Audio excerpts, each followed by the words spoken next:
Okay. Let me just also say just a disclaimer that my page, well, my YouTube channel is just really for educational purposes and just to bring awareness with self-healing and really doing better. I'm not trying to convince anybody to be spiritual or follow, the spiritual path. I'm just really trying to encourage, just healing healing ourselves and our childhood traumas, because we really don't know how much we're affecting our kids and passing on these toxic traits that our parents once thought, was beneficial to us, but really in a lot of ways, did damage us and traumatize us. So some of our parents really didn't know better. So I can understand, and teaching us the same thing that they were taught from their parents, and is what they were teaching us back then is not working for this generation. It's a different era right now. So much technology. So I just wanted to say that quick little disclaimer before I finish my story, before I continue my story. And I know I said some with the church or whatever, and as my story goes on, you will find out the reason why I stopped going to church 11 years ago.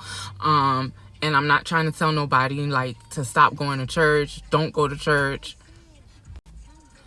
I'm not telling anybody, whatever you believe in is that's your business if you still want to go. This was my personal choice because of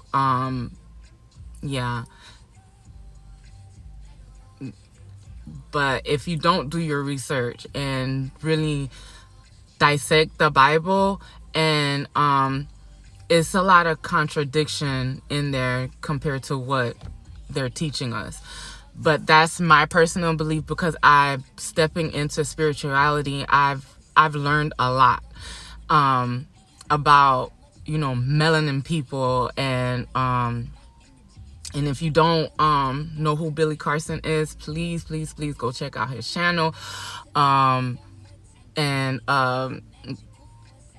19 Keys also is those two men right there has been a lot of influence on my journey, and a couple of other people, but a lot of times I'll watch them because they got a lot of knowledge and on how to, especially for men, I feel like they're great examples on how we need to basically take our power back and step into our higher selves and do better as a community within the melanin community. So just wanted to do that little disclaimer, and and I hope you're still enjoying or still getting some benefit of my story.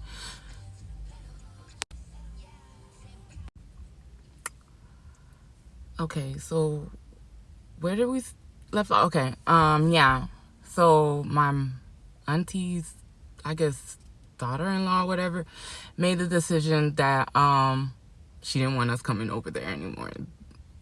This 18, 19-year-old that just came from Haiti is making decisions for that family. So so as you can imagine, my mom was furious. My mom was mad.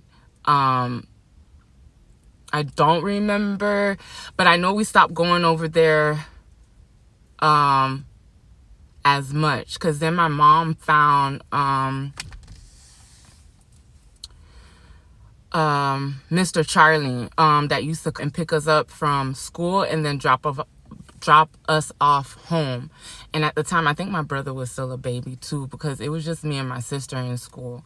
And another person that it was one person that we stayed next to, which we found out later that was one of her co-workers, Miss Gladys. And let me also say this, like, I think I said it in my intro, how it was a lot of non-Black people that actually showed, well, me, I know it, because I remember a lot of the good people that was in my life, that actually showed that they cared. And once we like was getting close to these people, we would end up moving.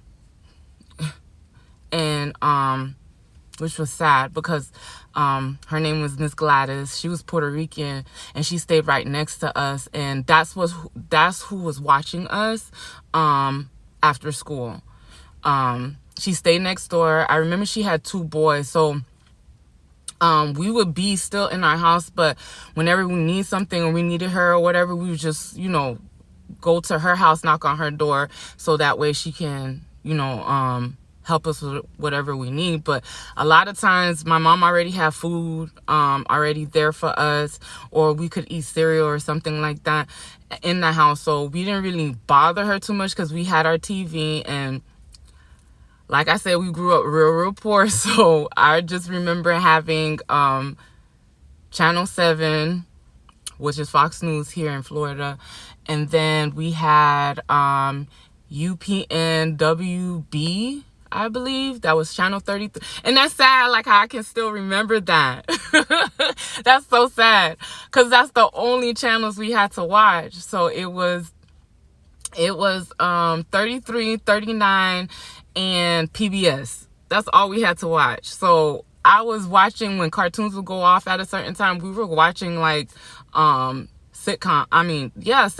and TV shows like that. We couldn't watch like Cartoon Network or MTV or BET or nothing like that. So I didn't really know anything about music until really into high school.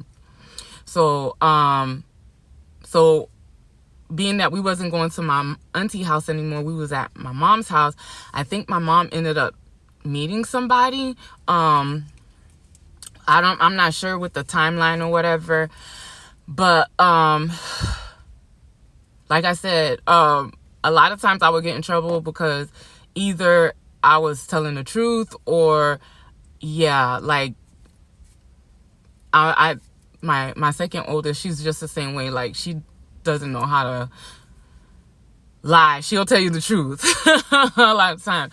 So there was this one incident, like, but this is, and I know, like, she'll probably get mad about me telling this, but this is the whole point of me literally coming out and telling my story, is because even trying to go back to talk to my mom about a lot of stuff, she won't take accountability, or she'll get upset or anything, stuff like that. And a lot of people don't realize, like, you do repeat the same cycles of what you see in your environment.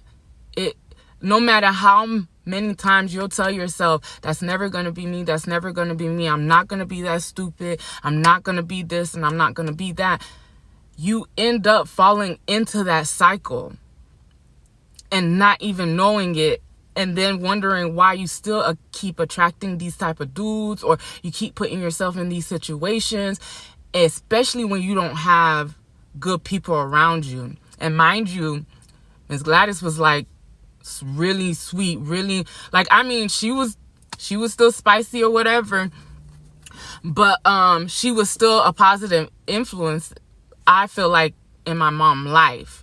But